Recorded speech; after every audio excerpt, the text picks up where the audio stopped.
नमस्कार दोस्तों, आदाब, गुड मॉर्निंग। आज 22 फरवरी है, रविवार का दिन। और आज के दिन पाकी संवाद, जहां शब्द डरते नहीं में हम स्मरण कर रहे हैं 20वीं शताब्दी की एक विलक्षण कवयित्री की, जिनका नाम है एडना सेंट विंसेंट मिल्ले। एडना सेंट विंसेंट मिल्ले, जिनका आज जन्मदिन है। वे केवल एक कवि नहीं थीं, वे स्वतंत्र स्त्री चेतना, प्रेम, विद्रोह और मानवीय संवेदना की मुखर आवाज़ थी। 1892 में अमेरिका के रॉकलैंड में उनका जन्म हुआ और उनका बचपन बेहद कठिन या बेहद आर्थिक संघर्षों के बीच बीता। यदि आप इसको इक्वेट करें, तुलना करें, तो कल हमने निराला की बात की थी, महाप्राण सूर्यकांत त्रिपाठी निराला की। निराला जी का बचपन भी बेहद आर्थिक कठिनाइयों से गुजरा था और एडना का बचपन भी आर्थिक संघर्षों के बीच बीता।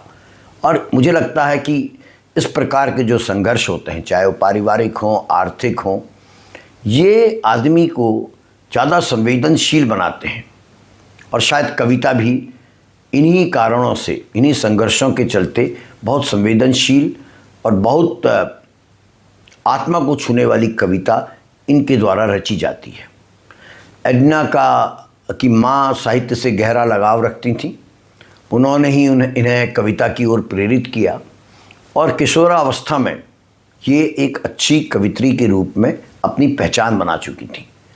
20 बरस की आयु में उनकी लंबी कविता, जिसके लिए उन्हें याद किया जाता है, रेनेसांस ने उन्हें राष्ट्रीय स्तर पर प्रसिद्ध कर दिया था। यही वो रचना है जिसे आप कह सकते हैं एडना को साहित्यिक जगत में स्थापित करने का काम किया। कॉलेज की शिक्षा के दौरान ही उनमें बौद्धिक स्वतंत्रता और काव्यात्मक आत्मविश्वास प्रखर हुआ।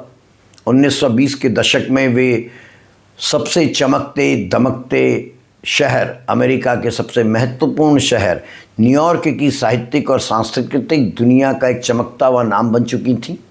ये वो युग था जिसे हम जैज़ युग कहते हैं। जैज़ का ज़माना था और ये उसकी प्रतिनिधि कवित्री थी। ओपन थॉट्स, मुक्त विचार, स्वतंत्र प्रेम और स्त्री स्वायत्तता की कट्टर समर्थक। उनकी प्रमुख कृतियों में रेनेसांस एंड अदर पोएम्स 1917 में प्रकाशित, a few weeks from thistles 1920 में, the harp weaver and other poems 1923 में और फैटल इंटरव्यू 1931 में प्रकाशित हुई। 1923 में उन्हें the harp weaver and other poems के लिए पुलिट्जर अवार्ड मिला। वे यह सम्मान पाने वाली संभवतः पहला महिला कवित्री थीं। एडना मिल्ले की कविता की सबसे बड़ी विशेषता ये है कि उन्होंने जो पारंपरिक सोनेट है, उसकी संरचना को आधुनिक भावबोध से जोड़ा। वे प्रेम, क्षणभंगुरता और मृत्यु पर लिखती हैं और अद्भुत लिखती हैं। जॉन मॉरिसन के बारे में हमने जिक्र किया था, उन्होंने भी क्षणभंगुरता और मृत्यु पर लिखा। और यहाँ पर आप देखिए तो एडना मिल्ले भी इसी पर लिखती हैं और अद्भुत लिखती हैं। और उनकी आवाज़ कभी भी आत्मसमर्पण की नहीं है, निराशा की नहीं है, बल्कि उसमें स्वतंत्र होने की छटपटाहट है और आत्मसम्मान की ध्वनि है। उनकी सबसे प्रसिद्ध रचना रेनेसांस उनका वह काव्य है जिसने उन्हें अमर बनाया। यह कविता एक युवा आत्मा के आध्यात्मिक जागरण की कथा है। कविता में एडना या कवित्री स्वयं को प्रकृति और ब्रह्मांड के विस्तार से घिरा हुआ अनुभव करती हैं। आकाश, धरती, पहाड़ सब उसके चारों ओर हैं। वो चारों, इन सब के बीच में वो सिमटी हुई हैं। वे अस्तित्व के बोध को महसूस करती हैं, मानो समस्त पीड़ा उनके भीतर समा गई है। और कविता के मध्य में वो मृत्यु और निराशा की अनुभूति से भी गुजरती हैं, पर अंततः एक पुनर्जन्म का उन्हें बोध होता है, एक आध्यात्मिक पुनरुत्थान आप कह सकते हैं। और रेनेसांस का अर्थ ही है पुनर्जागरण। यह कविता बताती है कि आत्मा का विस्तार तभी संभव है जब वह पीड़ा और अंधकार से गुजरती है। और कितना बड़ा सच है ये। इस रचना का पुनर्पाठ आज के संदर्भ में जरूरी है। इस कोलाहल में, आपाधापी में, रील्स की दुनिया में, व्हाट्सएप की दुनिया में ये आधुनिक युग, इस युग में मनुष्य भी अस्तित्वगत संकट, अकेलापन और मानसिक तनाव से ज़बरदस्त गुजर रहा है। ऐसे में यह कविता हमें बताती है कि निराशा अंत नहीं है, वह जागरण की, पुनर्जागरण की, आध्यात्मिक जागरण की भूमिका हो सकती है। पीड़ा आत्मबोध का मार्ग बन सकती है। मैं इसके, बहुत लंबी कविता है, मैंने इसका स्टार्टिंग 2 स्टैंजा लिए हैं और इसका एंड, जैसे ये समझ में आए कि वो पीड़ा भाव से गुजरी इस कविता में, उनको निराशा हुई, मगर अंत में वो वापस आशा की दुनिया में आ गई। इसका पहले 2 स्टैंजा हैं। All I could see from where I stood, all I could see from where I stood was 3 long mountains and a wood.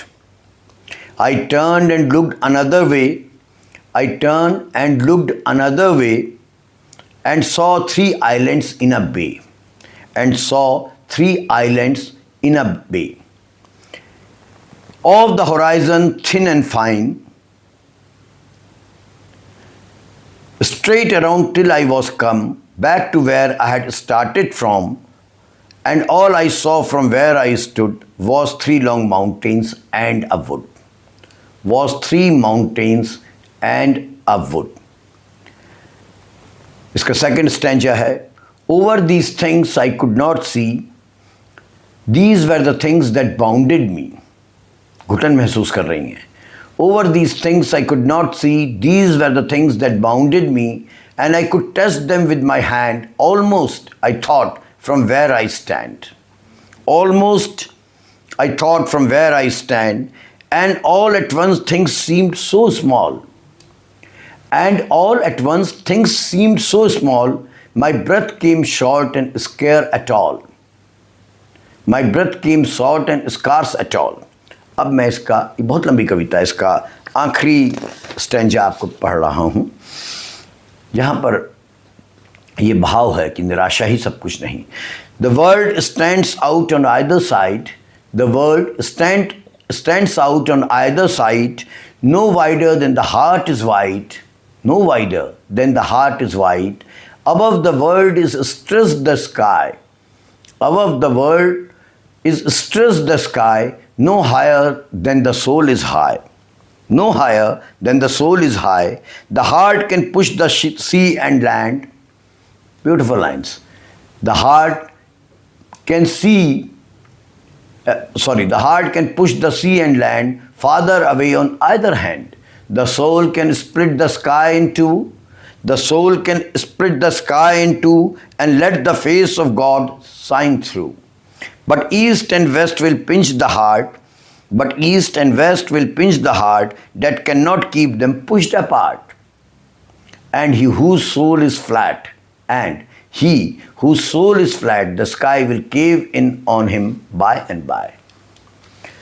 अद्भुत कविता है। इनकी एक कविता और कमाल की है, फर्स्ट फिग कविता बहुत छोटी कविता है, पर देखिए जीवन श्रम भंगुर है, इसकी याद ये कविता दिला रही है, लेकिन साथ में ये भी याद दिला रही है कि जीवन को निर्भीकता से जीना चाहिए।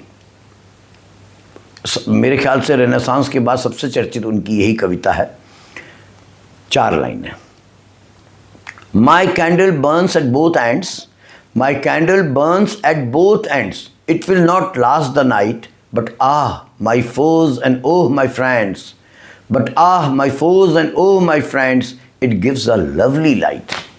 कितनी सकारात्मकता है, दोनों ओर से मोमबत्ती मेरी जल रही है, जल्दी ख़त्म हो जाएगी, बट आह माई फोज, मेरे दुश्मनों, ओह माई फ्रेंड्स, मेरे दोस्तों, ये रोशनी बहुत अच्छी देती है। जीवन दर्शन को व्यक्त कर रही है। जीवन छोटा हो सकता है, पर उससे उत्साह से जिया जाना चाहिए।